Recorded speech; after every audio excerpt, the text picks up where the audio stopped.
أعوذ بالله من الشيطان الرجيم بسم الله الرحمن الرحيم السلام عليكم ورحمة الله وبركاته. السلام عليكم ورحمة الله وبركاته. إن الحمد لله نحمده ونستعينه ونستغفره ونعوذ بالله من شرور أنفسنا ومن سيئات أعمالنا. من يهده الله فلا مضل له ومن يضلل فلا هادي له، وأشهد أن لا إله إلا الله وحده لا شريك له، وأشهد أن محمدا عبده ورسوله. وبعد، فقال الله تبارك وتعالى: ما ننسخ من آية أو ننسها نأتي بخير منها أو مثلها. صدق اللہ العظیم. تمام قسم کی تعریفیں، وہ توصیف و تمجید و تحلیل و تسبیح اللہ رب العالمین کے لیے ہے، جو مالک ارض و سما ہے، خالق کائنات ہے. لاکھوں کروڑوں درود و سلام ہو محمد عربی محمد بن عبداللہ الہاشمی پر، جنہیں اللہ تعالیٰ نے سارے کائنات کے لیے رحمت بنا کر مبعوث کیا. میں اللہ رب العزت کی بارگاہ میں دعا کرتا ہوں کہ اللہ تعالیٰ جس طرح ہمیں اس مبارک مجلس میں جمع کیا ہے، اسی طرح ہمیں جنات الفردوس میں جمع کریں. آمین یا رب العالمین. اور میں اللہ کی بارگاہ میں دعا کرتا ہوں کہ اللہ سبحانہ و تعالیٰ ہماری تلاوتیں، ہماری دعائیں اور ہمارے استغفار اور توبے قبول فرمائیں، اور ان کے بدلے ہماری گردنوں کو جہنم سے رہا کریں. آمین یا رب العالمین. جیسا کہ ہم گزشتہ کی کئی راتوں میں تاریخ قرآن کے موضوع میں مختلف اس کے متعلق باتیں سنتے ہوئے چلے آ رہے ہیں، اور ہماری گفتگو گزشتہ رات ایک اہم موضوع پر تھی جسے شان نزول کہتے ہیں. اور حسب وعدہ آج ہم انشاءاللہ الناسخ والمنسوخ، جو قرآن کا ایک بہت ہی اہم عنصر ہے، قرآن کا ایک بہت ہی اہم سبجیکٹ ہے، اس کی وضاحت کرنے کی کوشش کریں گے، اسے عام فہم بنانے کی کوشش کریں گے انشاءاللہ. تو چلیے بات کا آغاز کرتے ہیں. ایک مرتبہ علی بن ابی طالب رضی اللہ عنہ اپنے زمانے میں کوفہ میں بعض مسجدوں سے گزر رہے تھے، تو ایک مسجد میں کسی ایک زبردست مقرر کی تقریر ہو رہی تھی. تو مسجد میں داخل ہوئے، دیکھا کہ صاحب بڑے زور و زور سے اپنی شعلہ بیانی سے تقریر سنا رہے تھے. اور جیسے ہی ان کی تقریر علی بن ابی طالب رضی اللہ عنہ نے سنی تو مجلس ختم ہوئی، تو علی بن طالب نے انہیں بلایا. علی بن ابی طالب خلیفہ تھے، تو جیسے ہی بلایا گیا تو وہ صاحب دوڑائے، اور ان سے علی بن ابی طالب نے کہا کہ اے آدمی، تم نے جو باتیں بتائی ان میں تو نے اس کے متعلق علم حاصل کیا ہے کہ اپنی باتیں سنا رہا ہے؟ اس کے بعد اس نے کہا کہ میں اپنی باتیں سنا رہا ہوں. تو اس کے بعد علی بن ابی طالب نے کہا، جان رکھو تم دین میں اس وقت تک گفتگو نہیں کرو گے جب تک اللہ کی کتاب کے متعلق علم حاصل نہیں کر لیتے. اور اللہ کی کتاب میں خاص طور پر ناسخ منسوخ کا اگر تمہیں علم نہیں ہے تو اللہ کی کتاب میں زبان کھولنا تمہیں جائز نہیں. اور کافی بگڑے، کافی غصے میں آئے.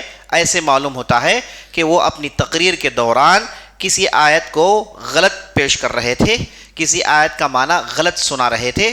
تو علی بن ابی طالب نے بڑی پتے کی بات بتائی اور قاعدہ بتایا کہ جو کوئی بھی آدمی قرآن میں زبان کھولنا چاہتا ہے، قرآن میں اپنا جو ہے اپنی تقریر سنانا چاہتا ہے، قرآن کی گفتگو کرنا چاہتا ہے، تو اسے ناسخ اور منسوخ کا علم لا محالہ ضروری ہے. اس کے بغیر وہ اس میں گفتگو نہیں کر سکتا.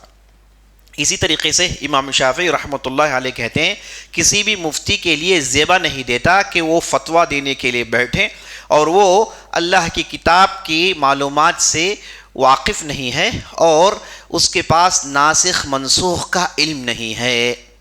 تو ان دو بڑے ائمہ اسلام کے، ان کی باتیں میں نے آپ کے سامنے رکھی، اور یہ بات واضح ہو گئی کہ ناسخ منسوخ بہت ہی اہم سبجیکٹ ہے.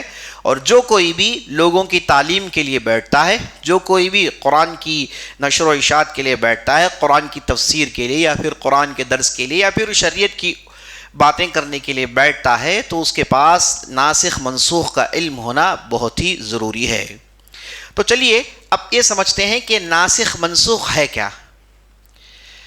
چلیے آپ کو میں اس کا ڈیفینیشن بتاتا ہوں۔ ناسخ منسوخ سے مراد اللہ سبحانہ و تعالیٰ پہلے ایک آیت نازل کرتا ہے، اب اس آیت کے اندر ایک حکم ہے، بعد میں چند دنوں کے بعد ایک دوسری آیت نازل ہوتی ہے، اب یہ آیت نازل ہو کر پہلی والی آیت کے اندر جو حکم تھا اس حکم کو منسوخ کر دیتی ہے، یعنی اس حکم کو نلیفائی کر دیتی ہے، کینسل کر دیتی ہے، اب ایک نیا حکم اترتا ہے۔ مثال کے طور پر اللہ نے قرآن میں ارشاد فرمایا والذین یتوفون منکم ویذرون ازواجا وصیۃ لازواجہم متاعا الی الحول غیر اخراج۔ آیت کا معنی یہ ہے کہ کوئی صاحب وفات پا گئے اور ان کی بیوی ہے، اب ہم جانتے ہیں کہ بیوی کو کرنا کیا ہے، اسے عدت پوری کرنی ہے، اور عدت کی مدت کیا ہے، 4 مہینے 10 دن ہے، لیکن اللہ نے اس آیت میں یہ کہا، یہ سورہ بقرہ کی آیت نمبر 240 ہے، اس میں اللہ نے یہ کہا کہ جو کوئی بھی بیوی چھوڑ کر مر جائے تو اس بیوی کو چاہیے کہ وہ 1 سال تک عدت پوری کریں۔ کتنے سال؟ الی الحول غیر اخراج، 1 سال تک وہ عدت کریں اور 1 سال تک اپنے شوہر کے گھر میں رہیں، 1 سال تک الی الحول غیر اخراج، 1 سال تک وہ عدت پوری کرے گی، وہ اپنے شوہر کے گھر میں رہے گی۔ تو یہ پہلے کا حکم ہے۔ اللہ نے چند دنوں کے بعد ایک دوسری آیت نازل کی جس میں اللہ نے ارشاد فرمایا والذین یتوفون منکم ویذرون ازواجا یتربصن بانفسہن 4 اشہر و10۔ اللہ نے کہا اگر کوئی آدمی مر جائے تو اس کی بیوی ہے تو اس بیوی کو چاہیے کہ وہ 4 مہینے 10 دن انتظار کریں، عدت پوری کریں۔ تو پہلے 1 سال کا حکم، بعد میں اللہ نے اسے 4 مہینے 10 دن میں تبدیل کر دیا۔ تو پہلے جو 1 سال کا حکم تھا اسے اب ہم کہیں گے منسوخ، اسے اب ہم کہیں گے منسوخ۔ جو بعد میں حکم نازل ہوا اسے ہم کہیں گے ناسخ۔ منسوخ پہلے والا، ناسخ بعد میں آتا ہے۔ نسخ ینسخ کا مطلب کیا ہے؟ ریموو کرنا، ہٹانا۔ پہلے والا جو حکم تھا اسے کینسل کرنا، انگلش میں اس کے لیے لفظ استعمال ہوتا ہے ابروگیشن، ابروگیٹ کرنا۔ پہلے جو حکم تھا اسے ہٹا کر نیا حکم نازل کرنا، اسے کہتے ہیں الناسخ والمنسوخ۔ تو اس سے معلوم ہوا کہ قرآن کے اندر بہت ساری ایسی آیتیں ہیں جن کے احکام منسوخ ہیں، اب اس پر عمل نہیں ہوتا۔ اس کی ایک بہت بڑی مثال، ایک تو آپ نے مثال سن لی، دوسری بھی مثال سن لیجئے۔ رمضان کی مناسبت سے جو آیت قرآن کے اندر ہے ہم سب جانتے ہیں کہ اللہ نے شروع کیا یا ایھا الذین آمنوا کتب علیکم الصیام کما کتب علی الذین من قبلکم لعلکم تتقون۔ اے لوگو تم پر اللہ نے روزے فرض قرار دیے جیسے اس سے پہلے اللہ نے روزے فرض قرار دیے تھے اس سے پہلے والے لوگوں پر، تاکہ وہ تقوی اختیار کریں۔ اس کے بعد اللہ نے کیا کہا؟ ایام معدودات، چند دن کے ہیں یہ روزے جو ہیں، چند دن کے ہیں۔ فمن کان منکم مریضا او علی سفر فعدۃ من ایام اخر، تم میں سے جو آدمی مریض ہے یا پھر سفر میں ہے اسے چھوٹے ہوئے روزوں کا قضا کرنا چاہیے۔ وعلی الذین یطیقونہ فدیۃ طعام مسکین، اگر کوئی آدمی نہ وہ مسافر ہے نہ وہ بیمار ہے لیکن وہ روزہ نہیں رکھتا تو اسے فدیہ دینا پڑے گا۔ فدیہ کیا ہے؟ ایک مسکین کو کھانا کھلانا پڑے گا۔ فمن تطوع خیرا فہو خیر لہ، اگر کوئی آدمی روزہ رکھ لے تو اس کے لیے بہتر ہے، اگر کوئی آدمی روزہ رکھ لے تو اس کے لیے بہتر ہے۔ وَأَن تَصُومُوا خَيْرٌ لَكُمْ إِن كُنتُمْ تَعْلَمُونَ، اے دیکھو روزہ رکھنا یہ تمہارے لیے بہت اچھا ہے اگر تم تھوڑی بہت سمجھ رکھتے ہو۔ تو اس آیت میں کیا بات معلوم ہوئی؟ جو مسافر ہے، جو مریض ہے، اس سے روزے چھوڑ گئے تو بعد میں روزے رکھ لیں۔ ایک آدمی روزہ نہیں رکھنا چاہتا، ایک آدمی روزہ رکھنا نہیں چاہتا تو اس کے لیے آپشن تھا کہ وہ روزہ چھوڑیں اور ایک مسکین کو کھانا کھلائیں، اس کے بعد اللہ کہتا ہے کہ بھائی روزہ رکھنا تمہارے لیے بہتر ہے روزہ رکھنا تمہارے لیے افضل ہے. تو اس آیت سے بات معلوم ہوئی کہ روزہ اہمیت والی چیز ہے لیکن چھوڑنے پر کوئی حرج نہیں.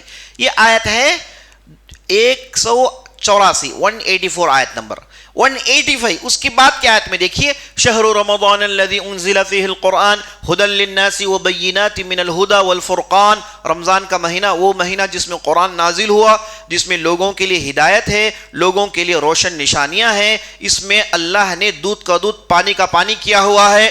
اس کے بعد فمن شہد منکم الشہر فلیصم. تم میں سے جس کسی نے بھی اس مہینے کو حاصل کیا اسے چاہیے، اس پر فرض ہے کہ اس مہینے کے روزے رکھیں، اس مہینے کے روزے رکھیں. ومن کان مریضا او علی سفر فعدۃ من ایام اخر. اگر کوئی آدمی مسافر ہے یا پھر بیمار ہے، اس سے روزے چھوڑ گئے تو بعد میں وہ روزوں کو قضا کر لیں. اس سے پہلی والی آیت میں روزہ رکھنے والا چھوڑنا چاہے تو چھوڑیں، فدیہ دیں.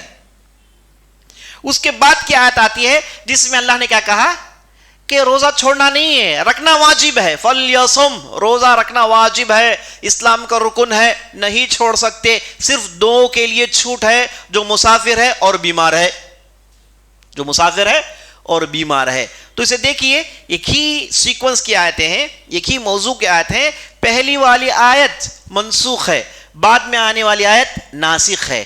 جس آیت میں کہا گیا کہ آپ روزہ نہیں رکھ سکتے تو فدیہ دیں، یہ حکم منسوخ ہے، ابروگیٹڈ ہے، کینسلڈ ہے.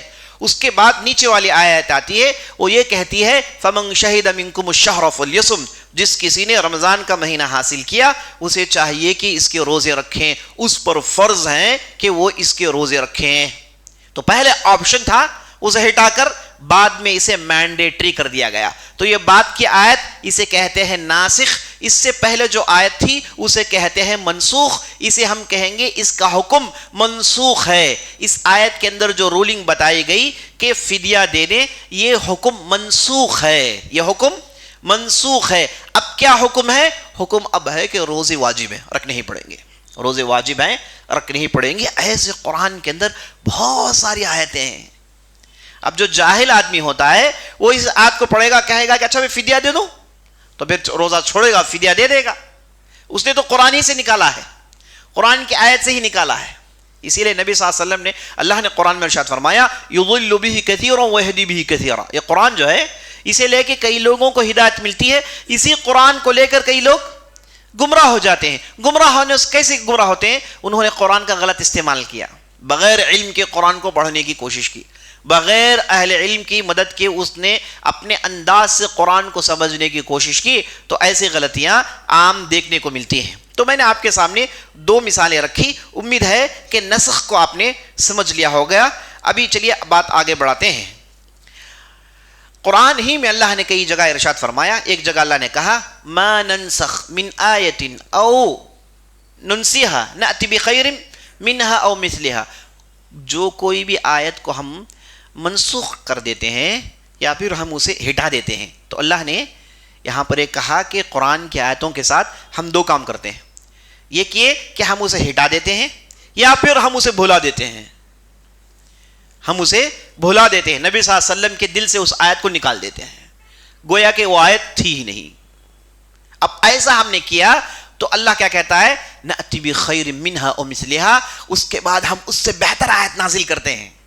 یعنی مومنین کو اس میں دلاسا یہ ہے کہ آپ یہ مت سمجھیں کہ اللہ نے اپنی آیت کو کینسل کر دیا تو وہ رحمت، وہ شفقت، وہ جو نعمت تھی وہ ہم سے چھین لی گئی. یہ مت سمجھیے، بلکہ اللہ اس سے بہتر آیت نازل کرتا ہے، اس سے افضل آیت نازل کرتا ہے، اس سے بہتر احکامات کے آیت نازل کرتا ہے، جو ہمیں اس آیت سے معلوم ہوئی ہے. ایک دوسری جگہ اللہ نے ارشاد فرمایا یمحو اللہ ما یشاء ویثبت.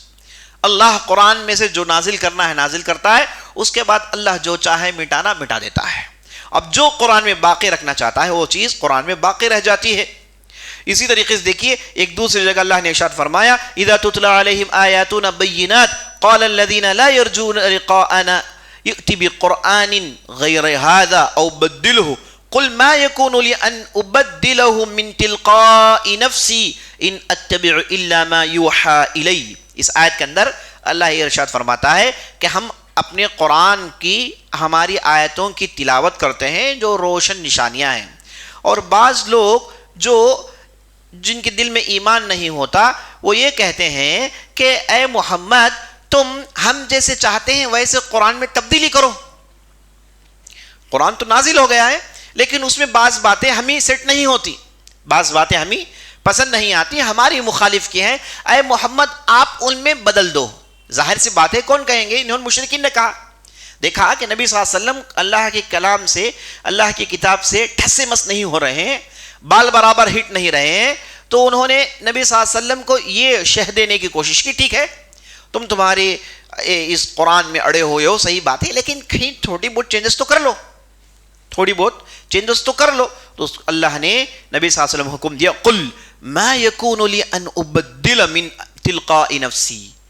نبی صلی اللہ علیہ وسلم کو حکم ہوا، اے نبی صلی اللہ علیہ وسلم آپ کہیے کہ مجھے یہ جائز نہیں کہ میں میری مرضی سے اللہ کی آیتوں کو تبدیل کروں، میری مرضی سے اللہ کی آیتوں کو بدلوں. ان اتبع ما یوحى الی، میں تو صرف اس چیز کی اتباع کرتا ہوں جس کی وحی میرے طرف ہوئی ہے.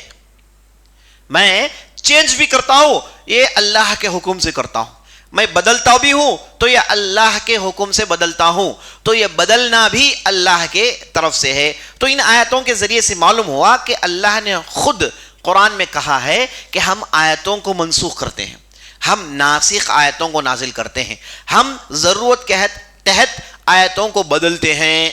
لیکن بعض گمراہ فرقے جنہوں نے کہا کہ قرآن میں اگر نسخ کو مان لیا جائے، قرآن میں اگر یہ کہے کہ ناسخ ہے منسوخ ہے، اسے اگر ہم مان لیں گے تو یہ ہوگا کہ ہم اللہ کے تعلق سے کہیں گے کہ اللہ نے شروع میں ایک آیت نازل کی بھول کے، بعد میں صحیح بات یاد آئی تو اللہ نے بدل دی.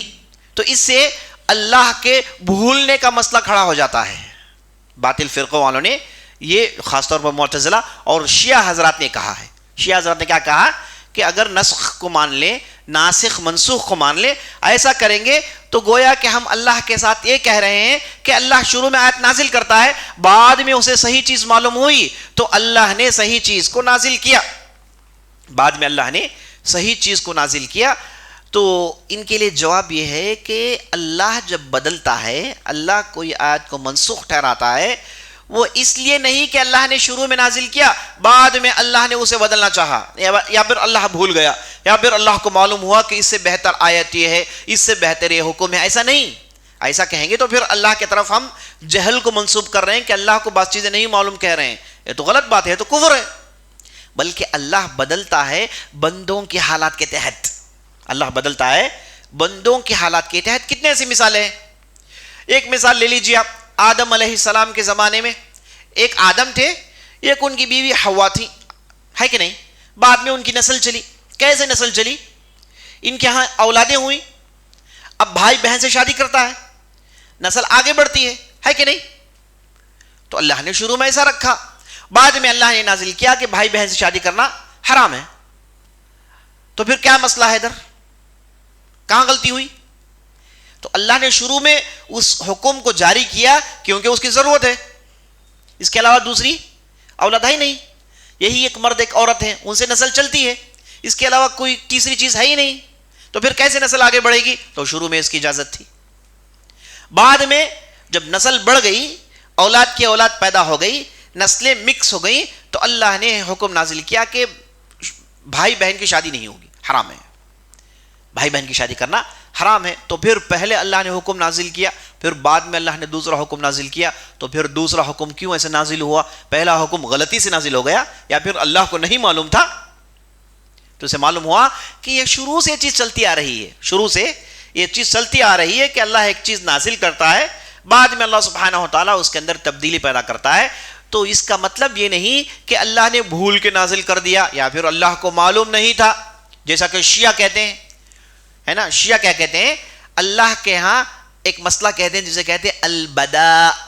البدا کا مطلب کیا ہے کہ پہلے ایک چیز اللہ کو کلیئر نہیں تھی، اسے اللہ نے نازل کیا، جب وہ چیز لوگوں نے امپلیمنٹ کیا تو نتیجہ سامنے آیا، تو اللہ کو نتیجہ پسند نہیں آیا تو اللہ نے دوسرا حکم نازل کیا. اسے کیا معلوم ہوا؟ اس نے انہوں نے اللہ کی طرف جہل منسوب کر دیا ہے. یہ کہہ رہے ہیں کہ اللہ کو اس چیز کا علم نہیں ہے. جبکہ اللہ کیا ہے؟ یعلم ما بین ایدیہم وما خلفہم ولا یحیطون بشیء من علمہ الا بما شاء، آگے پیچھے سب کچھ جاننے والا اللہ ہے. وعنده مفاتیح الغیب، غیب کے پوری کنجیاں اس کے پاس ہیں. تو اس سے معلوم ہوا کہ یہ جو باطل لوگ جو بات بیان کر رہے ہیں یہ بیان بے بنیاد ہے، یہ بیان بے بنیاد ہے. تو بات آگے بڑھائیے. تو ہم نے اب تک کیا سمجھا؟ ہم نے اب تک یہ سمجھا کہ ناسخ منسوخ نامی ایک بہت ہی اہم چیز قرآن میں ہے جسے ہم نے اب تک سنا نہیں ہے. نہیں، ناسخ منسوخ ایک بہت ہی اہم چیز ہے. اس کے بغیر نہ کوئی قرآن کی تفسیر کرے گا، اس کے بغیر نہ کوئی قرآن کا درس دے گا، اس کے بغیر نہ کوئی قرآن میں زبان کھولے گا. اس کا مکمل جب تک علم حاصل نہیں کرتا وہ قرآن کے معاملات میں زبان نہیں کھولے گا. اگر کھولے گا تو آپ دیکھ رہے ہیں کہ کیسی کیسی آیتیں قرآن کے اندر ہیں جن کے حکم منسوخ ہیں، ہے کہ نہیں؟ بعد میں ناسخ نازل ہوا ہے. اگر آدمی منسوخ کا حکم لوگوں کے درمیان پھیلا دے، یہ کہنا شروع کرے کہ عورت 1 سال کے لیے عدت رکھے گی، تو پھر میرا معاملہ چوپٹ ہو جائے گا. یہ تو آدمی جاہل ہے، اس نے تو پوری باتیں سیکھی نہیں، اس سے پہلے اس نے بولنا شروع کر لیا ہے، یہ اس کا معنی ہے. تو اس کے بعد ہم نے یہ دیکھا کہ ناسخ منسوخ کا ذکر خود قرآن کے اندر ہے. خود اللہ نے قرآن کے اندر بیان کیا ہے کہ ہم نسخ کرتے ہیں، ہم ناسخ منسوخ نازل کرتے ہیں. اب یہاں پر بنیادی سوال پیدا ہوتا ہے کہ اللہ ایسا کیوں کرتا ہے؟ کیوں پہلے آیت کو منسوخ پھر ناسخ؟ اسے نازل کرنے کے پیچھے کیا حکمت ہے؟ 3 بڑی بڑی حکمتیں ہیں، اسے غور سے سنیے گا دوستو. پہلی حکمت یہ ہے کہ اللہ سبحانہ و تعالی اپنی رحمت کے بدولت یہ چاہتا ہے کہ اللہ کے احکامات لوگوں کے مناسبت سے ہو، یعنی لوگوں کی ضروریات کے مطابق ہو. ایسا نہیں کہ اللہ کے احکامات ایک ہیں اور لوگوں کی ضروریات کچھ اور ہیں، تو پھر لوگ عمل نہیں کریں گے، قرآن پر کوئی عمل نہیں کرے گا، اللہ کی شریعت پر کوئی عمل نہیں کرے گا. تو ناسخ منسوخ یہ چیز ہمیں یہ بالکل کلیئر کرا دیتی ہے کہ اللہ سبحانہ و تعالیٰ نے ناسخ منسوخ کا سسٹم قرآن کے اندر اس لیے رکھا ہے تاکہ بندوں کی ضروریات پوری ہوں، بندوں کی ضروریات پوری ہوں. ضرورت کے تحت اللہ بدلتا ہے، ضرورت کے تحت احکامات نازل ہوتے ہیں. شروع میں 1 سال تھا، مکی زمانہ تھا، لیکن بعد میں ایک اسلامی اسٹیٹ قائم ہو گیا. یہاں پر احکامات میں تھوڑی بہت ریلیکسیشن کی ضرورت ہے، تو اللہ نے 1 سال کو 4 مہینے میں تبدیل کر دیا. تو لوگوں کی ضرورت کے تحت اللہ کی یہ رحمت ہے. اگر 1 سال ہی کہہ دیا جاتا تو کتنی تکلیف ہوتی؟ اگر 1 سال کا حکم اب رہتا تو لوگوں کے اندر کتنی تشویش ہوتی، کتنی پریشانیاں ہوتی. تو یہ ناسخ منسوخ اللہ کی عین حکمت ہے، اس میں اللہ کی رحمت ہے. اور دوسری چیز، کمال کی چیز جو ہمیں سمجھ میں آتی ہے وہ یہ ہے کہ اللہ نے اپنی شریعت کو ریجڈ نہیں بنایا. ریجڈ کا مطلب کیا ہے؟ جو بول دیا سو بول دیا، بس بول دیا سو بول دیا بس، چاہے آپ کو نقصان ہو یا پھر آپ کی بستیاں لٹ جائیں یا پھر آپ ترقی نہ کریں، جو بھی ہو اس پر عمل کرو. ایسا نہیں ہے اللہ کی شریعت. اللہ کی شریعت کے اندر گریجوالٹی ہے، تدرج ہے. ایک بہترین طریقے سے اللہ سبحانہ و تعالیٰ اپنے بندوں سے عمل کرواتا ہے. ایسے احکامات لازم نہیں کرتا خود احکامات دیکھ کے بندے ان احکامات کو نفرت کرنے لگے یا پھر اللہ کے کتاب کو نفرت کرنے لگے. اللہ نے اپنے احکامات کو، اپنی آیات کو اس انداز سے اتارا ہے کہ بندے اسے دیکھ کر ان آیاتوں کے گرویدہ ہو جائیں، یہ بات ان کے عقل میں داخل ہو کہ واقعی ایک حکمت کے تحت اللہ ان آیتوں کو نازل کرتا ہے. اس کے پیچھے بہت بڑی حکمت ہے، اس کا شعور بندوں کے دل میں پیدا ہو، یہ اصل مقصد ہے نا. ایسا نہیں کہ تورات میں اللہ نے لکھا اور دے دیا بس اب اس میں عمل کریے. آپ ریجڈ ہے، اس کے اندر کوئی تبدیلی نہیں. اب آپ اپنی زندگی کو بدلیے، ہے نا. اب آپ جو کر رہے ہیں کریے، یہی حکم ہے بس. لیکن اللہ نے ہماری شریعت کو ملائم بنایا، اس کے اندر ریلیکسیشنز رکھے، اس کے اندر فلیکسیبلٹی رکھی. لیکن یہ فلیکسیبلٹی کون کرے گا؟ فلیکسیبلٹی خود اللہ اور اللہ کے رسول کریں گے. یہی حکمت ہے.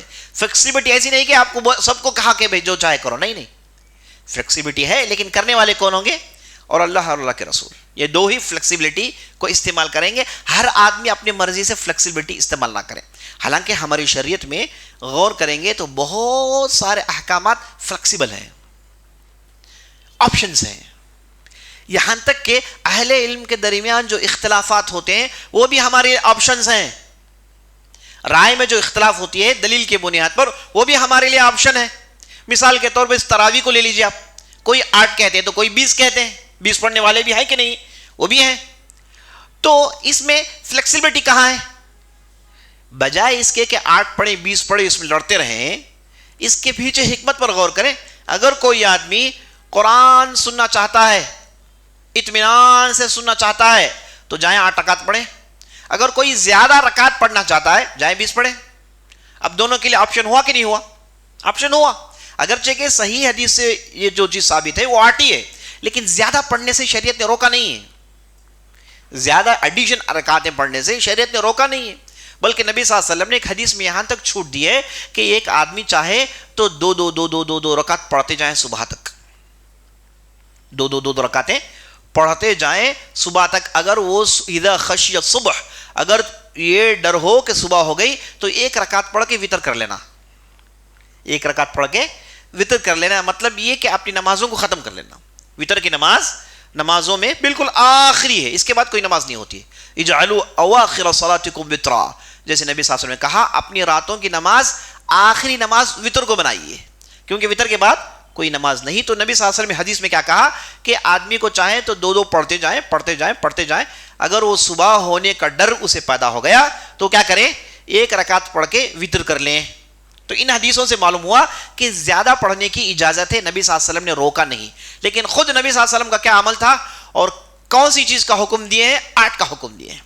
تو میں آپ کو یہ بتا رہا ہوں کہ یہ دو جو مسئلے ہم معاشرے میں دیکھتے ہیں، دونوں کے پیچھے حکمت ہے. اگر ایک آدمی کو کہا گیا کہ بھئی آپ 8 رکعت ہی پڑھیں اور اس کے جو ہے پیر ساتھ نہیں دے رہے ہیں تو اس کے لیے مشکل ہے. اور ایک آدمی زیادہ رکعت پڑھنا چاہتا ہے تو وہ جائے 20 پڑھیں، ہے کہ نہیں؟ تو ایسے بہت ساری چیزیں ہماری شریعت میں اللہ نے اہل علم کے ذریعے سے فلیکسیبل بنا دیا ہے. لیکن یہ فلیکسیبلٹی من گھڑ نہیں ہے، مطلق العنان نہیں ہے، شتر بے مہار نہیں ہے کہ آدمی غور کرے اور اپنے آپ سے فلیکسیبلٹی پیدا کر لے. نہیں، اہل علم قرآن حدیث پر غور کرنے کے بعد کہیں گے کہ نبی صلی اللہ علیہ وسلم کا عمل ان تمام چیزوں میں رہا ہے، آپ کوئی ایک اس میں عمل کر لیجئے، انشاءاللہ آپ نے سنت پر عمل کر لیا. جیسے سجدے میں آپ گئے، سجدے میں ذکر کتنے ہیں؟ سبحان ربی الاعلی فقط ہے 15 ہیں. سبوح قدوس رب الملائکۃ والروح سجد وجہ للذی خلقہ وشق سمعہ وبصرہ سبحان اللہ احسن الخالقین. کتنی دعائیں ہیں؟ آپ ایک پڑھتے ہیں کیونکہ ہم ایک ہی سمجھے ہوئے، 15 ہیں، ہے نا. دعاء الاستفتاح 15 ہیں. اتنے آپشنز دیے ہیں شریعت، فلیکسیبل ہے. آپ ان میں سے کوئی ایک پڑھ لیجئے، ہے نا، پڑھ لیجئے ضرور. ایک پر کہا گیا کہ ایک ہی پڑھیں تو پھر دقت ہو جائے گی، ایک ہی چیز کرے پھر تو دقت ہو جائے گی. تو پوری شریعت سبحان اللہ اس کے اندر جیسے کہا گیا رونت ہے، اس کے اندر فلیکسیبلٹی ہے کہ بندوں کی ضروریات پوری ہوتی ہیں. بندوں کی ضروریات پوری ہوتی ہیں. کتنے ایسے چھوٹ ہیں، اللہ اکبر.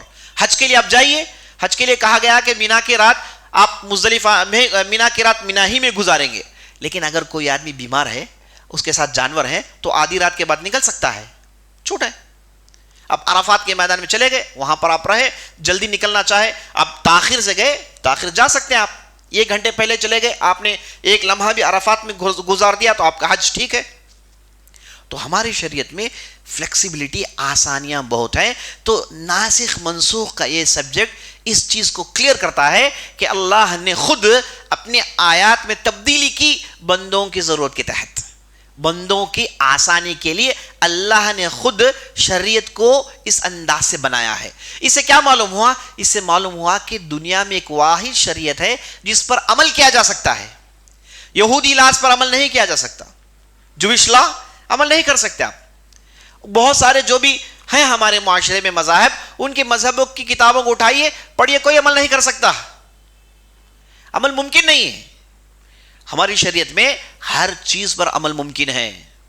ہاں سزائیں کھٹن ہیں، ہماری شریعت میں بعض جگہ سزائیں کھٹن ہیں. وہ کیونکہ ایسی کھٹن سزا آپ نے 1 مرتبہ دے دی تو پھر کوئی غلطی نہیں کرے گا. آپ معاف کرتے رہیں گے، روزانہ 100 لوگ کریں گے. آپ معاف کرتے رہیں گے، آپ کی بستی نہیں چل پائے گی، ہے نا. ایک چور کے آپ ہاتھ کاٹیے برملا، اس کے بعد دیکھیے کتنے چور اپنے ہاتھوں کو بچا لیں گے.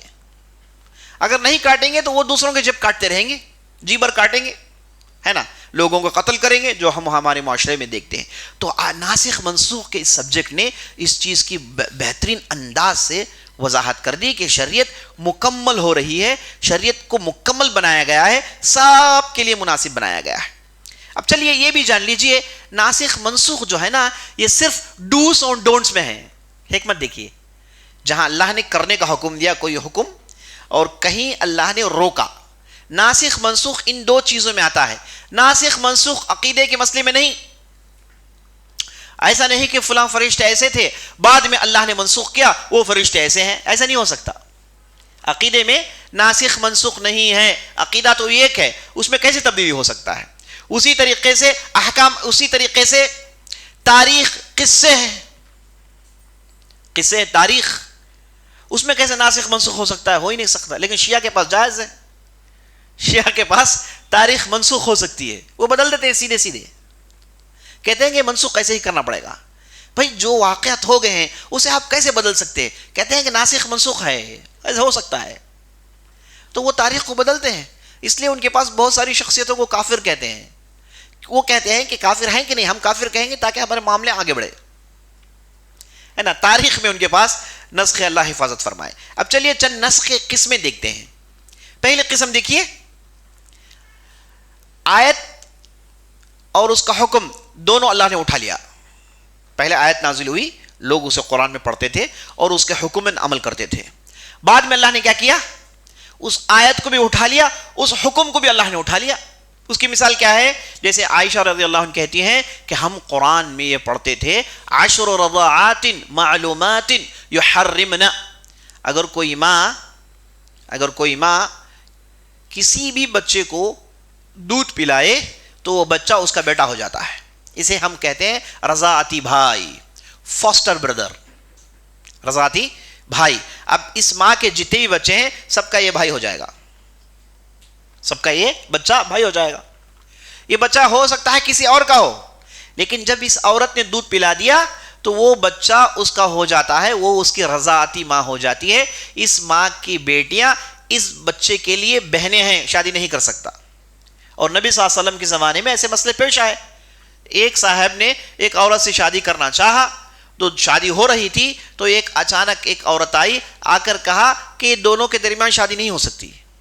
لوگوں نے پوچھا کہ کیوں, کہا کہ دونوں کو میں نے دودھ پلایا ہے, دونوں کو میں نے دودھ پلایا ہے. دوڑ کے نبی صلی اللہ علیہ وسلم پاس پہنچے تو نبی صلی اللہ علیہ وسلم نے کہا کہ ہاں, جب اس عورت نے کہہ دیا تو کہہ دیا ہے, شادی نہیں ہو سکتی. تو رضاعتی جو مسئلہ ہے یہ, اس میں آیت تھی قرآن کی جس میں قرآن نے یہ کہا کہ اگر کسی عورت نے کسی بچے کو 10 مرتبہ دودھ پلایا ہے تو وہ بچہ اس کا ہو جاتا ہے. 10 مرتبہ اس بچے نے اس ماں سے دودھ پیا ہے تو وہ بچہ اس ماں کا ہو جاتا ہے, مطلب رضاعتی ماں ہو جاتی ہے. بعد میں ماں عائشہ کہتی ہیں بعد میں اللہ نے اس 10 مرتبے کو 5 مرتبے میں تبدیل کر دیا. تو آج ہمارے معاشرے میں حکم کیا ہے کہ اگر کوئی بچہ کسی بھی عورت سے 5 مرتبہ اس سے وہ پی لیں دودھ تو وہ بچہ اس کا رضاعتی بچہ بن جاتا ہے. اس عورت کے بچے اس بچے کے بھائی بہن ہیں. یہ آج ہمارا حکم ہے. لیکن قرآن میں آیت کہاں ہے؟ جتنے بھی حافظ بتائیے 10 رضاعات معلومات یحرمن, قرآن میں ہے ہی نہیں, قرآن میں ہے ہی نہیں. تو اللہ نے اس آیت کو بھی اٹھا لیا اور اس حکم کو بھی اللہ نے اٹھا لیا. 10 کے حکم نہیں, یہ تو 5 میں تبدیل ہو گیا ہے کہ نہیں. تو نہ یہ آیت موجود ہے قرآن میں, نہ یہ قرآن میں حکم موجود ہے. یہ قسم کی آیتیں ایسی بھی ہیں جو کہ بہت ہی کم ہیں, جس کی تلاوت کو بھی اللہ نے اپنے پاس اٹھا لیا, جس کے حکم کو بھی اللہ نے منسوخ قرار دیا. یہ بہت ہی کم ہیں. اسی طریقے سے حکم کو اللہ نے ختم کر دیا لیکن ہم اس آیت کو پڑھ رہے ہیں. حکم اللہ نے ختم کر دیا لیکن ہم اس آیت کو پڑھ رہے ہیں. اس کی سب سے بڑی مثال یہ آیت ہے, یا ایھا الذین آمنوا اذا ناجیتم الرسول فقدموا بین یدی نجواکم صدقہ. اے لوگو جو ایمان لائے ہو, دیکھیے بڑا عجیب و غریب حکم ہے. اے لوگو جو ایمان لائے ہو, اگر تم نبی صلی اللہ علیہ وسلم سے بات کرنے کے لیے آنا چاہتے ہو, بات کرنا چاہتے ہو, بات کرنے سے پہلے صدقہ کرو پھر بات کرو. بات کرنے سے پہلے کچھ بھی مسئلہ پوچھنا چاہتے ہیں, کچھ بھی بات چیت کرنا چاہتے ہیں, نبی صلی اللہ علیہ وسلم کے پاس آنا چاہتے ہیں, تو آپ کیا کریں, صدقہ کریں پھر بات کرنے آنا. بغیر صدقہ کرے نہیں آنا چاہیے. یہ آیت قرآن میں ہم ابھی پڑھتے ہیں, موجود ہے قرآن کے اندر آیت. یا ایھا الذین آمنوا اذا ناجیتم الرسول فقدموا بین یدی نجواکم صدقہ، ہے نہیں ہے؟ موجود ہے قرآن کے اندر. لیکن یہ حکم کیا ہو گیا؟ اللہ نے بعد میں ختم کر دیا.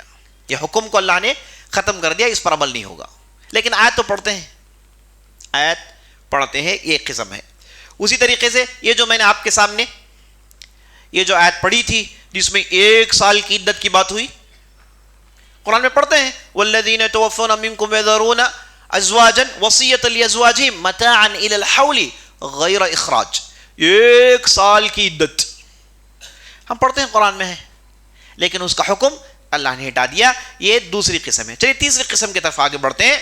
اللہ نے آیت کی تلاوت کو منسوخ کر دیا، یعنی مطلب تلاوت قرآن میں آیت نہیں ہے لیکن وہ حکم باقی ہے، لیکن وہ حکم باقی ہے. جیسے کہ ایک آیت تھی الشیخ والشیخوخۃ اذا زنیا فرجموہما البتہ، قرآن میں آیت تھی الشیخ والشیخوخۃ اذا زنیا فرجموہما البتہ. بوڑھا آدمی بوڑھی عورت اگر ان لوگوں نے زنا کیا تو انہیں رجم کریے، پتھر مار کے ختم کر دیجئے، سنگسار کر دیجئے انہیں. الشیخ والشیخوخۃ، عمر بن خطاب رضی اللہ عنہ ممبر میں کہتے ہیں کہ اس آیت کو ہم پڑھتے تھے، یہ قرآن کا حصہ تھا، لیکن اللہ نے کیا کیا؟ اس آیت کی تلاوت کو ختم کر دیا. تلاوت تو نہیں کرتے لیکن حکم تو باقی ہے. حکم ابھی بھی وہی حکم ہے، ابھی بھی وہی حکم ہے. اگر کوئی آدمی شادی شدہ آدمی زنا کرے تو اس کے لیے سزا کیا ہے؟ رجم. اسلام کا سزا وہی ہے جو آج بھی باقی ہے. تو اسے معلوم ہوا کہ تلاوت تو ختم ہوگی لیکن حکم باقی ہے. اسی طریقے سے آگے بڑھیے. قرآن میں ہم پڑھتے ہیں، کیا پڑھتے ہیں؟ الزانی الزانیۃ والزانی فاجلدوا کل واحد منہما 100 جلدہ. جو آدمی زنا کرتا ہے نعوذ باللہ، جو عورت زنا کرتی ہے نعوذ باللہ، انہیں 100 کوڑے ماریں، 100 کوڑے ماریں. صحیح بات ہے، لیکن اس میں حدیث میں نبی صلی اللہ علیہ وسلم نے کہا یہ جو کوڑے مارنے کی بات ہے وہ زانی ہے نعوذ باللہ جو غیر شادی شدہ ہے. لیکن شادی شدہ کے لیے حکم کیا ہے؟ کہ اسے رجم کیا جائے گا. تو یہ آیت قرآن میں ہے. شادی شدہ کے لیے رجم کرنے والی آیت قرآن میں نہیں ہے، وہ حدیث میں ہے. تو حدیث نے کیا کیا؟ قرآن کی آیت کو منسوخ کر کے نیا ایک حکم لایا.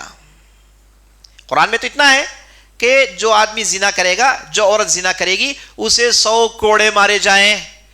قرآن میں کہیں پر بھی نہیں ہے کہ اس میں غیر شادی شدہ کی بات ہے. حدیث میں نبی صلی اللہ علیہ وسلم نے کہا کہ جو آدمی شادی شدہ ہے وہ اگر زنا کرے نعوذ باللہ اسے رجم کیا جائے گا، اسے پتھر مار کے جان سے مارا جائے گا. جیسے نبی صلی اللہ علیہ وسلم کے زمانے میں 2 کیسز پیش آئے، ایک ماعز اور دوسری غامدیہ. ایک مرد ایک عورت کا مسئلہ پیش آیا اور دونوں کو رجم کیا گیا تھا پورے لوگوں کے سامنے. دونوں کو رجم کیا گیا تھا سب لوگوں کے سامنے. تو یہ جو قرآن کی آیت ہے اس میں شادی شدہ والا حکم نہیں ہے. حدیث میں نبی صلی اللہ علیہ وسلم نے شادی شدہ والے کا ذکر کیا ہے. تو یہ ایک قسم کی آیتیں ایسی بھی ہیں. اور بعض آیتیں ایسی ہیں حدیث میں نبی صلی اللہ علیہ وسلم نے حکم دیا ہے، قرآن آ کے اسے منسوخ کرا دیتا ہے. جیسے نبی صلی اللہ علیہ وسلم نے ایک حدیث میں کیا کہا؟ آپ صلی اللہ علیہ وسلم جو ہے، حدیث میں آتا ہے کہ آپ صلی اللہ علیہ وسلم جب مکہ میں تھے تو بیت المقدس کی طرف منہ کر کے نماز پڑھتے تھے. بیچ میں کعبہ ہوتا تھا، بیت المقدس کی طرف منہ ہوتا تھا، بیچ میں کعبہ ہوتا تھا. اور اسی طریقے سے جب مدینہ آئے تو نبی صلی اللہ علیہ وسلم نے اسی طریقے سے پڑھا، بیت المقدس کی طرف منہ ہوتا تھا. لیکن بعد میں اللہ نے قرآن میں آیت نازل کی جس میں یہ کہا گیا، کیا کہا گیا؟ فَوَلِّ وَجْهَكَ شَطْرَ الْمَسْجِدِ الْحَرَامِ. حدیث کا حکم ہے، قرآن کی آیت آ کے حدیث کو منسوخ کرا دیتی ہے. قرآن کی آیت ناسخ ہے، یہ بھی قسم ہے. اسی طریقے سے ہم دیکھتے ہیں قرآن کی آیت نازل ہونے سے پہلے آپ صلی اللہ علیہ وسلم نے کہا کہ عاشورہ کا روزہ رکھنا واجب ہے. حکم تھا، سب عاشورہ کا روزہ رکھتے تھے. اور اس کے بعد قرآن میں آیت نازل ہوئی فَمَنْ شَهِدَ مِنْكُمُ الشَّهْرَ فَلْيَصُمْ. جس کسی نے اس مہینے کو حاصل کیا اسے چاہیے کہ اس مہینے کے روزے رکھے. تو حدیث میں حکم تھا، منسوخ ہو گیا قرآن نے اسے ناسخ کر دیا. تو یہ چیزیں عزیز ساتھیوں، اسی کو ناسخ منسوخ کہتے ہیں. تو یہ قرآن کے اندر بہت ہے. میں نے آپ کے سامنے اس سبجیکٹ کو کیوں چھیڑا، اس میں اور بھی تفصیل کی بات ہے، لیکن میں نے انہی باتوں کو آپ کے سامنے لایا جو عام فہم ہو سکتی ہے، جسے میں عام فہم کر سکتا ہوں. آج کی مجلس میں آپ کو جو فائدہ ہوا وہ یہ ہوا کہ قرآن کی آیتوں میں ایسی بھی کچھ چیز ہے کہ نہیں. قرآن کی آیت کو ترجمہ پڑھ کے آپ سیدھے کیا نہیں کر سکتے، سیدھے عمل کرنے کی کوشش نہیں کر سکتے. آپ باقاعدہ اہل علم کی طرف رجوع کرنا پڑے گا، یہ جاننا پڑے گا کہ بھائی اس کا حکم اب ہے کہ نہیں ہے. کیونکہ قرآن کے اندر لگ بھگ بعض اہل علم نے لگ بھگ 25 سے زیادہ آیتوں کو جمع کیا، کہا کہ یہ 25 آیتوں ہم پڑھتے ہیں لیکن ان کے حکم پر عمل نہیں کرتے، ان کے حکم میں عمل نہیں کرتے. اور حدیث کے اندر کئی ایک مسئلے ہیں جو منسوخ ہو گئے ہیں، اس کے تعلق سے اہل علم نے کہا کہ حدیث آدمی سیدھے پڑھ کے اپنی مرضی سے کچھ نہیں کر سکتا جب تک کہ وہ اہل علم کی طرف رجوع نہ کر لے. تو آج کی مجلس میں آپ کو جو بہت بڑا فائدہ ہوا وہ یہ ہوا کہ آپ کو معلوم ہو گیا کہ یہ ایک اہم سبجیکٹ ہے قرآن کے اندر، اور اس کے بعد قرآن کو ہر آدمی اپنی مرضی سے من مرضی سے سمجھ نہیں سکتا جب تک کہ وہ اہل علم کی طرف رجوع نہ کر لے. تو انشاءاللہ کل کی مجلس میں ہم قرآن کی تاریخ سے جڑی ہوئی بہت ساری باتیں اور بھی لانے کی کوشش کریں گے. آج کی بات ہم یہیں پر روکتے ہیں اور اللہ سے دعا کرتے ہیں ہم نے جو بھی کہا جو بھی سنا ہے اس کے مطابق عمل کرنے کی ہمیں توفیق بخشے. چلیے ایک اعلان سن لیتے ہیں. اعلان یہ ہے کہ الحمدللہ آپ لوگ جانتے ہیں کہ مرکز کے جانب سے ہم لوگ ایک مسجد بنا رہے ہیں بہت دنوں سے بنا رہے ہیں، اور 2017 میں اس کا ہم نے آغاز کیا. تو اللہ کے فضل و کرم سے 2019 میں ہم نے رجسٹر کروایا تو 7 کروڑ کے لگ بھگ پیسے ہم نے جمع کیے اور اس زمین کو خریدا گیا جو جانی جہاں خان روڈ میں رائپیٹا کے اندر چنئی کے بالکل مین علاقے میں یہ زمین واقع ہے. تو زمین ہم نے خریدی، بعد میں کورونا گیا، 2.5 سال 3 سال تک معاملہ رک گیا، کاغذات نہیں بنے، گورنمنٹ سیکٹرز بند تھے، کچھ زیادہ کام نہیں ہوا. بعد میں ہم نے آج سے 1.5 سال پہلے 1.25 سال پہلے اس کے کنسٹرکشن کا کام شروع کیا اللہ کے فضل و کرم سے. تو فی الحال ہم نے 2 مالے بنا لیے ہیں، گراؤنڈ فرسٹ سیکنڈ یہ بن گیا ہے، انٹیریئر کام باقی ہے اور 3rd فلور ڈالنے کا کام بھی شروع ہو گیا ہے. تو لگ بھگ 2.5-3 کروڑ کا سٹرکچر کھڑا کر دیا گیا ہے. مزید ہمیں 1.5 کروڑ کی ضرورت ہے. اگر ہم مسلح کی زبان میں کہا جائے تو ایک مسلح 24,000 کا ہے، اب ہمیں چاہیے 740 کے آس پاس مسلح. کل ملا کے 1,800 مسلح تھے، اس میں سے 1,100 مسلح کے قریب ہم نے جمع کر لیا ہے. فی الحال ہمیں جو چاہیے 740 مسلحوں کی ضرورت ہے. تو جو کوئی بھی کنٹریبیوٹ کرنا چاہتا ہے وہ کم از کم 1 مسلح دے کے اس میں کنٹریبیوشن کرے، اسے بھی کم دے، جو آدمی جو اس سے بن پڑے وہ دے سکتا ہے. لیکن ہماری خواہش یہ ہے کہ چونکہ ہمیں ٹارگٹ اچیو کرنا ہے، یہ 24,000 کا حساب لگا کے ہم آگے بڑھیں گے تو بڑی آسانی سے ہم یہ ٹارگٹ کو اچیو کر سکتے ہیں. تو آپ حضرات سے خاص طور پر آپ جہاں اس علاقے کے رہنے والے ہیں، ہم عقیدہ ہیں، ہم منہج ہیں، اور آپ کو معلوم ہے کہ ایسی چیز بننا اس کی کتنی زیادہ ضرورت ہے، اور ہمیں بہت سارے کام کرنے ہیں لیکن صرف یہ جگہ نہیں ہونے کی وجہ سے ہم رکے ہوئے ہیں. بہت ساری چیزیں کرنے چاہتے ہیں لیکن کر نہیں پاتے، جگہیں نہیں ہیں. اور اللہ کے فضل و کرم سے ہمارے پاس لوگ ہیں، ہمارے پاس ذہن ہے، ہمارے پاس پوری کیپیسٹی ہے، لیکن کر نہیں پا رہے ہیں کیونکہ انفراسٹرکچر ہمیں سپورٹ نہیں کر رہا. تو اس لیے وہ جگہ ہمارے لیے بہت ہی اشد ضرورت ہے. جو ہمارے 35 ایکٹیویٹیز ہیں وہ وہاں پر کرنے کے لیے بہت ساری آسانیاں پیدا ہو سکتی ہیں. تو آپ حضرات سے جو بھی ویڈیو دیکھ رہے ہیں، جو بھی حاضر ہیں، مرد عورت بڑے بوڑھے جو بھی ہیں، سب سے ہماری گزارش ہے کہ آپ ہمیں فوراً سپورٹ کریں، کیونکہ مسئلہ بہت ہی اشد ہے، ہمیں بہت ہی ارجنٹ نیڈ ہے، کیونکہ کام چل رہا ہے، ہاتھوں میں پیسے نہیں ہیں.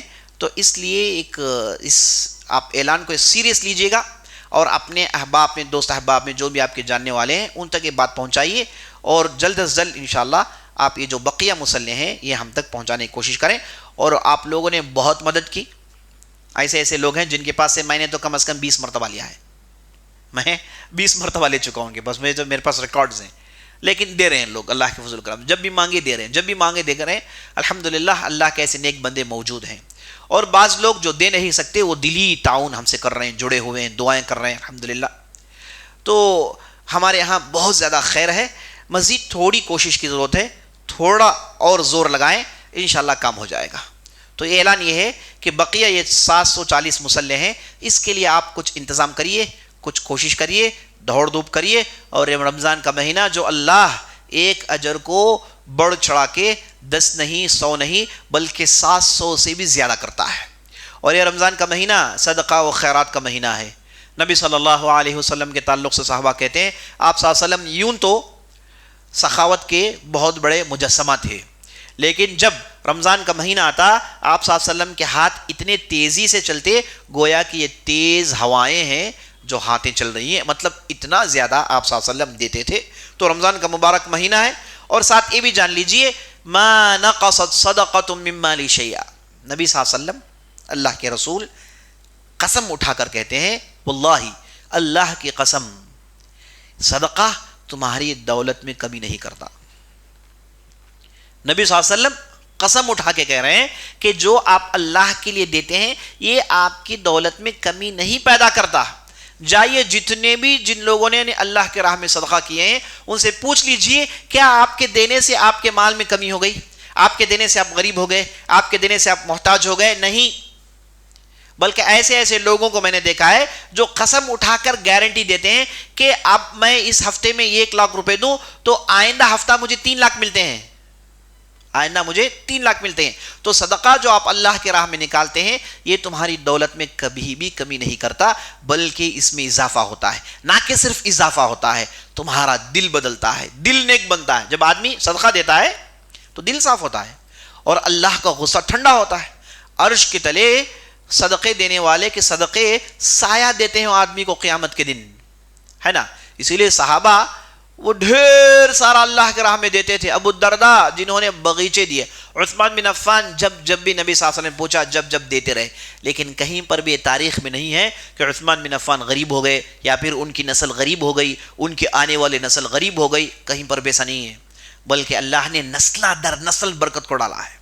اولاد آپ کی نیک بنتی ہے۔ بہت سارے لوگ اولاد کو لے کے پریشان ہوتے ہیں کہ اولاد میری ایسی ہے، آپ اللہ کے راہ میں صدقہ دیجئے، اولاد آپ کی دیکھیے کتنی درست ہو جاتی ہے اور آپ کے گھر میں کتنا دین آتا ہے۔ دیکھیے شرط یہ ہے کہ آپ اللہ کے لیے دیں، دکھاوے کے لیے نہیں، نام کے لیے نہیں، کوئی دوسری چیز کے لیے نہیں، دوسرے مقصد کے لیے نہیں، للہ فی اللہ آپ نے دیا تو آپ 100% لکھ کے رکھ لیجئے کہ اس کے جو برکات ہیں، اس کی جو رحمتیں ہیں، اس کے بعد جو بہترین نتیجے آپ کی زندگی میں آئیں گے اسے کوئی بیان نہیں کر سکتا۔ نسل در نسل برکت چلتی ہے، اولاد کی اولاد اس برکت کو جھیلتی ہے۔ تو بہت ساری باتیں صدقے کو لے کر کہہ سکتے ہیں، لیکن مقصود میرا یہی ہے کہ رمضان کے مبارک مہینے میں ہم لوگوں کو اور تھوڑی محنت کرنی ہے، ہم لوگوں کو اور تھوڑا سیکریفائس دینا ہے، اور ہم لوگوں کو عرق ریزی کرنی ہے۔ انشاءاللہ کام ہو جائے گا۔ مجھے 100% نہیں، مجھے 1000% یقین ہے کہ کام ہو کر رہے گا، یہ کام ہو کر رہے گا۔ مجھے شک نہیں ہے کہ اس میں کہیں رک جائے، ایسا تو نہیں ہے الحمدللہ۔ مجھے 1000% کام ہو کر رہے گا، لیکن میری پریشانی یہ ہے کہ میں کیا کنٹریبیوٹ کر سکتا ہوں، میں کیا اس میں کنٹریبیوٹ کر سکتا ہوں، کیونکہ میرے نظر میں ایک تاریخی کام ہے، اور ہو سکتا ہے کہ ایسا عمل ہو کہ ہم قیامت کے دن اللہ کے سامنے کھڑے ہوں اور اللہ سبحانہ و تعالیٰ سے ہماری گفتگو ہو گئی اور ہم نے اللہ سے کہا کہ اللہ ہم نے جو بھی کیا تو جانتا ہے، لیکن ایک ایسا کام کیا ہے جو تاریخی ہے، ہم نے تیرے لیے ایک بہت ہی اہم علاقے میں تیری ایک عبادت گاہ بنائی ہے، اس میں تیرے دین کی نشر و اشاعت کے پورے سامان ہم نے ڈالے ہیں، تو یہ ہماری نجات کا سبب بن سکتا ہے۔ انسان کو کوئی نہ کوئی ایسا کام کرنا چاہیے زندگی میں جو قیامت کے دن اللہ سے لے کر گفتگو کر پائے، ورنہ تو ہر عمل ہر آدمی کرتا ہی ہے، روزے تو سب رکھتے ہیں، نماز تو پڑھتے ہیں، کیا یونیک ہے جو ہمارے پاس؟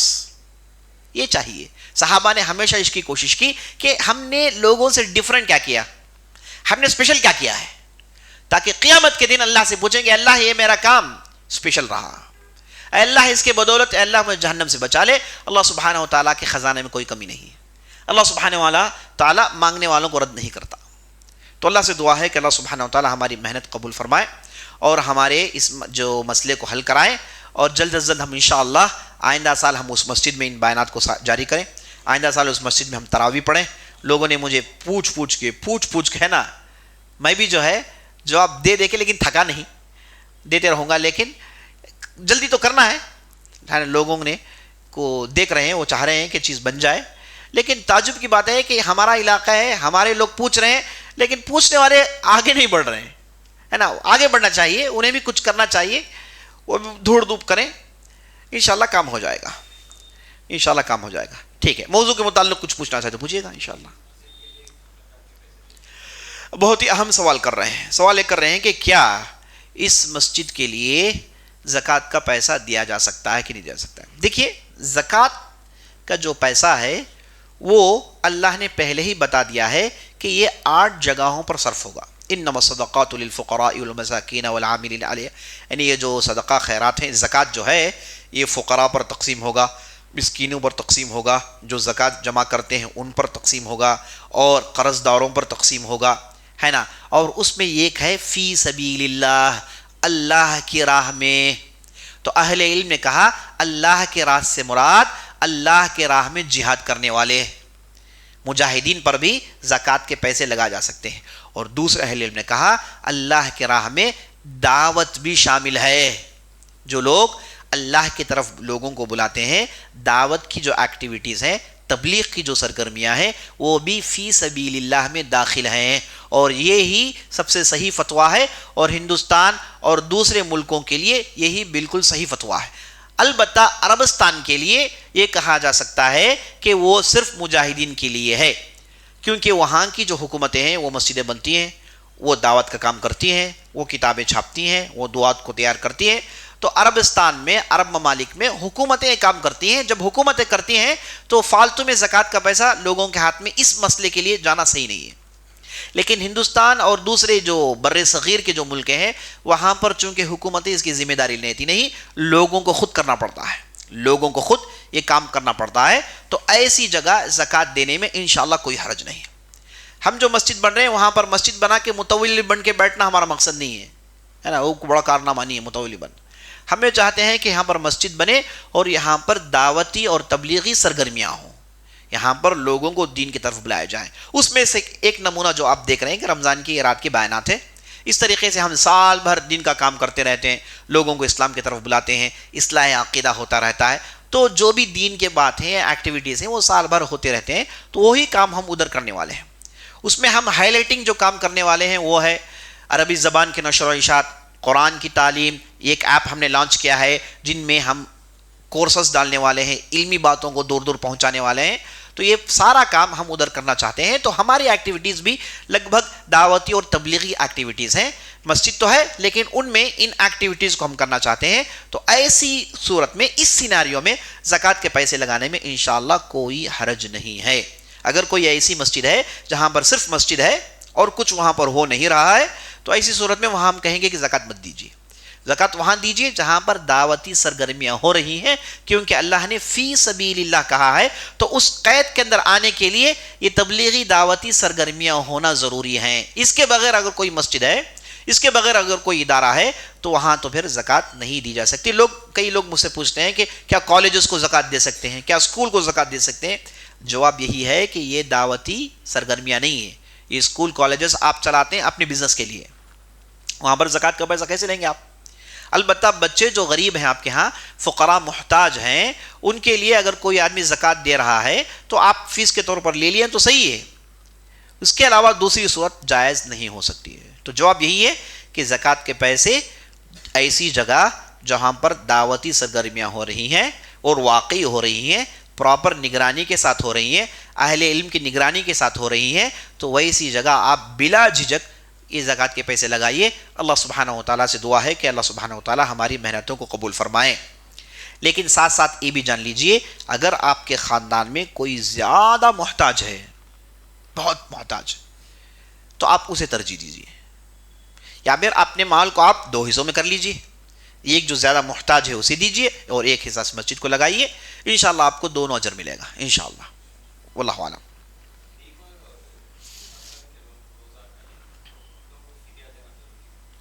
سوال ایک کر رہے ہیں کہ بیمار آدمی اور جو مسافر ہے, یہ لوگ جو روزہ نہیں رکھ سکتے, کیا انہیں فدیہ دینا پڑے گا.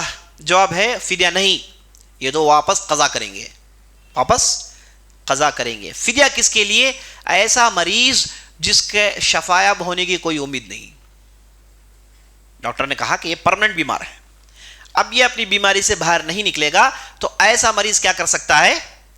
روزہ چھوڑ سکتا ہے، اس کے بدلے ہر روز ایک مسکین کو کھانا کھلا سکتا ہے۔ ایک مسکین کو کیا ہے، ایک آدمی جو کھانا کھا سکتا ہے، سالن چکنے جو بھی آپ بناتے ہیں، ایک کو آپ نے کھلا دیا تو صحیح ہے۔ یا پھر آپ نے 1.5 کلو جو آپ دھان چاول جو بھی کھاتے ہیں اس میں سے آپ نے 1.5 کلو نکالا اور ایک مسکین کو آپ نے دے دیا تو بھی صحیح ہے انشاءاللہ۔ آپ نے سب کو ملا کے مطلب آپ نے 30 دن کا ملا کے 45 kg کا ایک موٹا آپ نے چاول خریدا اور آپ نے رمضان کے شروع میں ہی دے دیا، کوئی مسئلہ نہیں انشاءاللہ، واللہ اعلم۔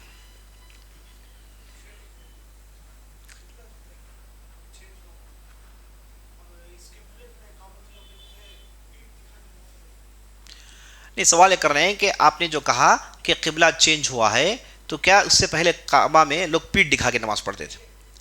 میں نے آپ کو بتایا تھا کہ نبی صلی اللہ علیہ وسلم مکے میں بیت المقدس کو منہ کر کے نماز پڑھتے تھے، لیکن آپ صلی اللہ علیہ وسلم اس انداز سے بیت المقدس کی طرف نماز پڑھتے تھے کہ بیچ میں کعبہ ہوتا تھا، کعبہ کو بیچ میں چھوڑتے اور اس پوزیشن میں کھڑتے کہ بیچ میں کعبہ ہو اور بیت المقدس ہو، دونوں کو قبلے میں آپ صلی اللہ علیہ وسلم لیتے تھے۔ ایسا کبھی بھی نہیں کہ کعبے کو آپ صلی اللہ علیہ وسلم پیٹ پیچھے چھوڑا ہو، لیکن یہ چیز مدینہ آنے کے بعد نہیں ہو پائی، یہ چیز مدینہ آنے کے بعد نہیں ہو پائی، تو اس لیے آپ صلی اللہ علیہ وسلم کے دل میں ہمیشہ سے خواہش تھی کہ کیوں نہ ہم کعبے کی طرف منہ کر کے پڑھیں۔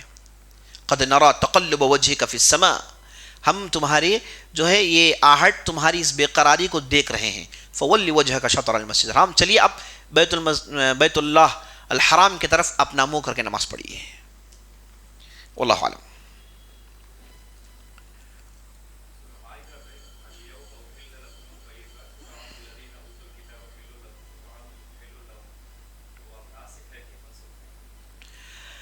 اس آیت میں جو یہ کہا گیا کہ آج آپ کے لیے حلال کھانے تمہارے لیے حلال قرار دیے گئے ہیں اور اہل کتاب کے کھانوں کو بھی تمہارے لیے حلال قرار دیا گیا ہے، یہ آیت نہ ناسخ منسوخ ہے، اس کا حکم جاری ہے، اس کا حکم جاری ہے۔ آج بھی ہم اہل کتاب کا ذبیحہ کھا سکتے ہیں، اہل کتاب جو ذبیحہ کاٹتے ہیں، بکرا جو بھی جانور کاٹتے ہیں، ان کے ذبیحے کو کھانے میں کوئی حرج نہیں، ان کے ذبیحے کو کھا سکتے ہیں، ان کے کھانے مطلب جو اس میں گوشت وغیرہ ہو وہ کھانے میں آج بھی ہمیں اجازت ہے انشاءاللہ، وہی حکم ہے اس آیت کا، واللہ اعلم۔ ٹھیک ہے، ختم کر لیں گے۔ سبحانک اللہم وبحمدک، اشہد ان لا الہ الا انت۔